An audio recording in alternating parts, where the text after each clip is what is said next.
Good morning. Hopefully, I'm going to give you a little bit of training that will help facilitate cleaning the chapels and make your job a little easier.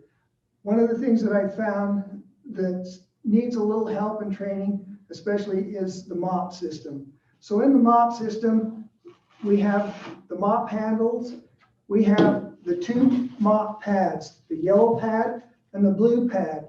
The yellow pad is for the restrooms only. The blue pads are for everything else. And it's important that you keep those separated because we don't want yellow pads being used in the kitchen. And I think the reason for that is fairly obvious. The one other thing I'd like to show is the mop bucket. In the mop bucket, if you look inside the mop bucket, there are 3 steps inside that mop bucket. Each step, as you fill it, represents 5 of the mop pads. When you start to mop, you'll take one of the yellow packets, you'll drop them in the mop bucket. You will use warm water, and if you're going to use 5 pads, you'll fill it up to the first step, 10 pads, the second step, 15 pads, the third step. So when you have decided what you're going to use, fill the water up, put the pads in, face up. You'll close the lid, and if you notice, there's 4 handles, and those handles will lock the lid. After you've locked the lid, you're going to take the mop bucket, you're going to turn it upside down and leave it for about 5 to 10 minutes. You can leave it longer if you want, but by doing that, it puts the exact amount of water on the pad. So when you pull them out of the bucket, you're not going to string water all over the floor, excuse me, and it'll give you the exact amount of water you need on those pads to clean it. Then, of course, you turn the bucket back up. Now, to get the pads out. When you get the pads out, you'll open the bucket back up. After you've taken the pads out, of course, with your mop handle, you'll just turn the pad over, and it has Velcro that will hold onto the pad. Once you've mopped the floors with the pad, you'll use 1 pad like for each restroom. You'll rip the pad off, and you'll have another bucket, and you'll drop the pad into that bucket and go on to the next restroom. After you finish mopping, what do you do with the mop pads? You'll go into your cleaning closet, you have a sink, you'll hold the pad up, take the hose, spray the pads off, get them clean, hang them up on the rack to let them dry. When you get into the cultural hall, there is a specific way that you can mop that cultural hall in about 10 to 15 minutes. And if you want training on that, I'm available to give me a call, and I'll show you how in a matter of 10, 15 minutes, you can mop the whole cultural hall and have it nice and clean. Let's go on to cleaning the windows. So in the closet, you're going to find these 2 containers. One is for all-purpose cleaner, the other is for window cleaner. You'll take out a little packet, you'll fill the bottle with warm water, drop the packet in, and it will dissolve. One of the things that I've learned is when you clean the windows, you're going to use brawny towels. You'll take the brawny towel and you'll spray that towel with a spray bottle and then do the windows. If you take this and you spray the window and then try to wipe it, you'll find that it streaks. Again, in cleaning the windows, we're going to take the brawny towels and we're going to spray the towel, and then we're going to do the windows. You'll find that doing glass, the mirrors, any glass cleaning will go a lot faster, less streaks, if you will use that system. And do not use the hand towels that we use in the restrooms to do the windows. Use the brawny towels or the hand towels that are provided for that cleaning.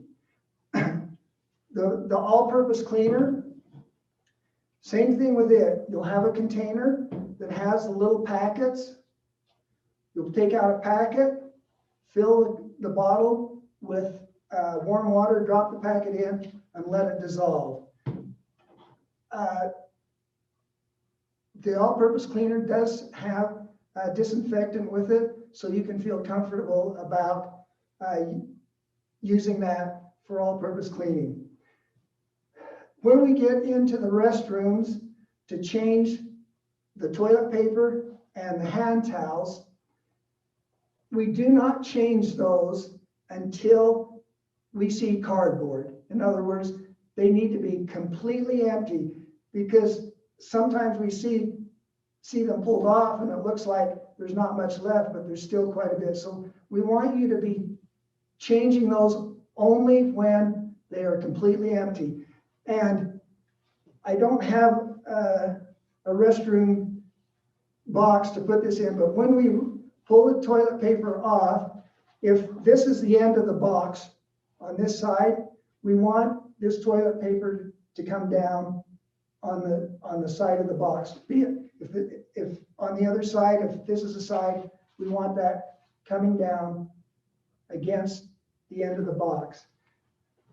On the hand towels, when we put the hand towels in the container, I see a lot of times that the hand towels are put in so the roll comes off facing us. We want that roll to be put so the back of the roll is against the back of the hand towel dispenser.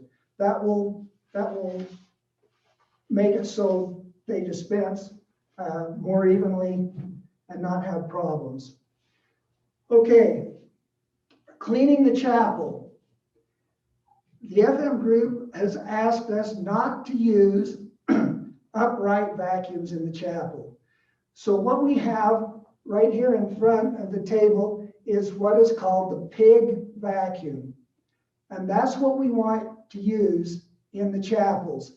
And so the way we do that, you can start at the front or back, but normally we start at the back of the chapel, plug the pig vacuum in, and we're going to go up the aisle on one side, and we're going to if the pews end on the right hand side, we're going to do to the wall on the right hand side, and then when we get to the center chapel pews, we're going to go halfway over on the center pews. And also you can, as you're doing it, using the pig vacuum, you can do the seats and the back of the seats with the vacuum. So those are getting clean, and do that. So then you'll go all the way up to the front of the chapel, all the way to the wall on one side, halfway to the middle, and then you'll just come to the top or to the other end of the chapel, and you'll go back down the other side to the wall on the other side and halfway, and that's how you'll clean the chapel. It's really efficient that way. And then what I normally do with my people, I really like to have, whoever does that chapel, I really like to have 2 people working on it. And I have the one person, they will go ahead of the person vacuuming, and they will lift out the books to see if there's anything in the book holders. And if there isn't, they'll put them back in. But if they need to be vacuumed, they can take those books and just set them on the seat. And that lets the person vacuuming know that those holders need to be vacuumed out and cleaned. So efficiency wise, that works really well. But the reason I'm asked a lot of times, why can't we use the uprights? They found over time the uprights hit the pews and damage the wood and mar the wood. So just want to encourage you to all get in the habit of just using the pig vacuum.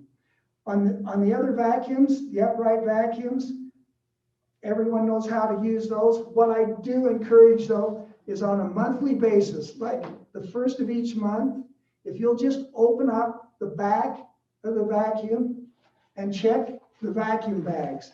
And if you find that the vacuum bags are about a third full, they want those replaced at that time, because the efficiency of these vacuum bags are down substantially. So anywhere from about a third or less, we want those bags replaced. It'll prolong the life of the vacuums. On the cart, I have a chart that's on the top of this cart. If anyone wants a copy of it or whatever, I would be happy to get that to you. But I really like to keep the cart stocked, and in the drawers, you should be labeled, your drawers should be labeled.